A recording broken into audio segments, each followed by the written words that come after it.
morning, children. Good morning, Teacher Carlo. Today, I am going to read a Bible story about Joseph and his brothers. Joseph and his brothers. Jacob had a big family of 12 sons. He loved every one of them, but Jacob loved his young son Joseph more than all of the others. One day, Jacob gave Joseph a fantastic coat. How smart he looked. His brothers felt very jealous. Why should Joseph get all the best presents? Sometimes Joseph had strange dreams. He loved to describe them to his brothers. I had the weirdest dream, he told them one day. We each had a bundle of grain. Then your bundles of grain all bowed down to mine. Joseph's brothers were cross. So you think we should all bow down to you? Asked one. You're no better than us, said another. Sometime later, Jacob called for Joseph. Your brothers had gone away with the sheep, he said.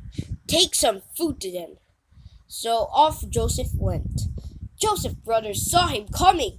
Here comes our brother, the dreamer, said one. Let's get rid of him, said another. But the kinder brother said, Don't hurt Joseph. Let's throw him down this dry well. He planned to rescue Joseph when his brothers had gone. When Joseph arrived, his brothers ripped off his coat and threw him into the well. Then they saw some traders passing. Let's sell Joseph, said one brother. So they sold their young brother Joseph. They took his torn coat to old Jacob. Look, father, they said, pretending to be sad. We found Joseph's special coat, the one you gave him. A wild animal must have killed him. No one could comfort Jacob. Meanwhile, the traders took Joseph to the land of Egypt. Joseph was sad. Never again would he see the people he loved. The traders brought Joseph to a market where people came to buy slaves. A rich Egyptian called Potiphar saw Joseph and brought him to work in his house. Joseph worked hard for Potiphar, but Potiphar's wife came to dislike Joseph, so she lied about him to her husband. Potiphar threw Joseph into prison, but in prison, everyone liked Joseph. Before long, the governor put Joseph in charge of his prison. The king's cupbearer and the king's baker were thrown into prison. One night, both men had strange dreams. What did they mean? They asked Joseph. Joseph explained to the cupbearer. In 3 days, Pharaoh, king of Egypt, will send for you and you'll work for him again. Then Joseph spoke to the baker. I'm sorry, but the dream means that Pharaoh will have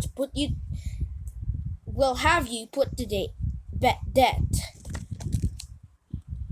Please remember me when you see Pharaoh, said Joseph to the cupbearer as he left prison. I don't want to stay in prison the rest of my life.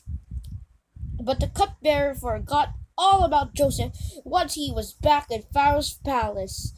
Then one night, Pharaoh had 2 strange dreams. He described his dreams to his wise men. I saw 7 fat cows come out of the river, said Pharaoh. Then 7 skinny cows swallowed up the 7 fat cows. In my second dream, 7 good ears of grain were growing. Then 7 bad ears ate up the good ears of grain. Whatever do my dreams mean? We don't know, said the wise man. So Pharaoh sent them all away. At that very moment, the cupbearer remembered Joseph. Oh, Pharaoh, he said, in your prison is a young man who can explain dreams. Then send for him at once. Soon, Joseph was standing before Pharaoh, dressed in new clothes. I'll tell you my dreams, said Pharaoh. Then you must explain to me what they mean. So Pharaoh told his dreams again. Joseph said, Both dreams mean the same thing. The 7 fat cows are 7 years of rich harvest. The 7 skinny cows are 7 years with no harvest. The 7 good ears of grain are also 7 years of plenty. And the 7 poor years are 7 hungry years. God sent these dreams to warn you, Joseph told Pharaoh.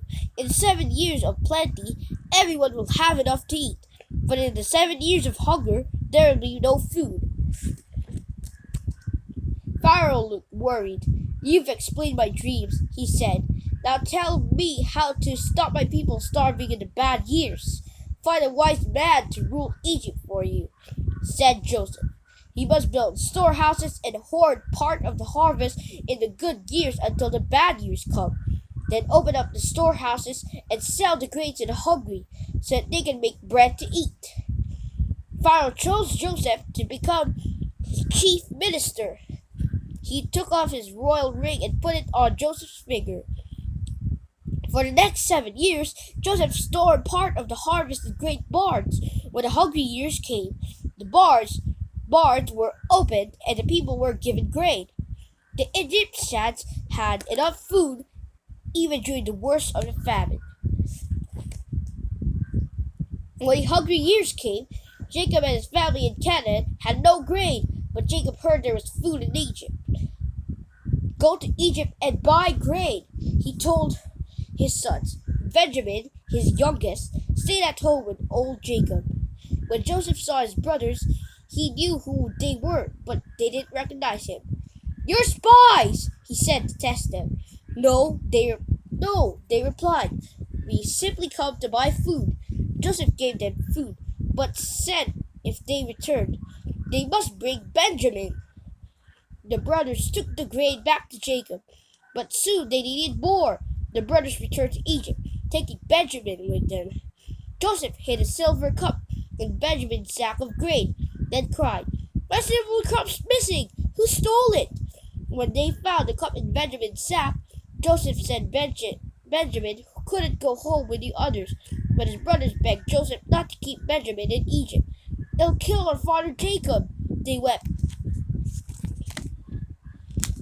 Joseph saw that his brothers had changed. They were no longer cruel, as they had been when they sold him years before. I'm Joseph, your brother, he told them. You once sold me. Now hurry home and bring father to Egypt. How glad Jacob was to find his beloved son Joseph again. This is how God's people, the Israelites, came to live in Egypt. The lesson of this story is to not be jealous about other people, especially to your siblings. Always think that God is in control, even when you think your world is out of control. It's question and answer time. First question, who is Joseph's father? Me! Yes, Iskai? Jacob! Correct. Last question. How many sons Jacob had? Me! Yes, Dutch? 12 sons! Correct! Thank you all for participating and listening to our story today. Thanks for watching and God bless. Make sure to like, subscribe, and share this video with your friends.